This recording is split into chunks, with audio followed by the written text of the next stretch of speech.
2025 last day, 31 December আজকে। So আমি কিছু কথা বলার জন্য আজকে ভিডিওটা করছি, কারণ আমি সচরাচর এইভাবে কোনো ভিডিও পোস্ট করি না। আজকে মনে হলো করি, কারণ আজকে বছরের শেষ দিন বলে কথা।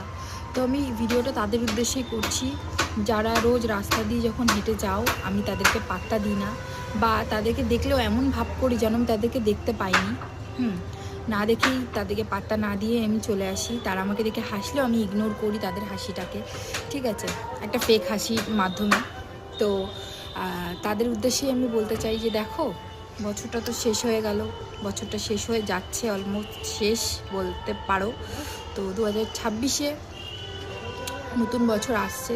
তো 2026-এ নিজেদেরকে প্লিজ পাল্টে নিন, ঠিক আছে। পরের বাচ্চা নিয়ে সমালোচনা করা, পরের নিন্দা, পরনিন্দা, পরচর্চা করা বন্ধ করে দিন। তাহলে আমার পাত্তা আপনারা ঠিক পাবেন। আপনাদেরকে পাত্তা দিনই, কারণ আপনারা ওটাই ডিজার্ভ করেন। আপনারা লোকের নামে নিন্দা, বাচ্চা নিয়ে, বাচ্চা রিলেটেড কোনো কোয়েশ্চেন করা বন্ধ করে দিন। দেখবেন আপনাদের আমি রাস্তায় দেখলেই ঠিক পাত্তা দেবো। তো এটা বলার জন্য ভিডিওটা করেছিলাম। প্লিজ নিজেদেরকে শুধরে নিন, নতুন বছর আসছে, নিজেদেরকে নতুন রূপে জন্ম দিন, ঠিক আছে। আর লোককে নিয়ে সমালোচনাটা বন্ধ করুন, নিজের চরকায় তেল দিন। ধন্যবাদ, আর happy new year to all of you. Tata, tata বলে দাও, টাটা করে উম্মা করে দাও, বাই।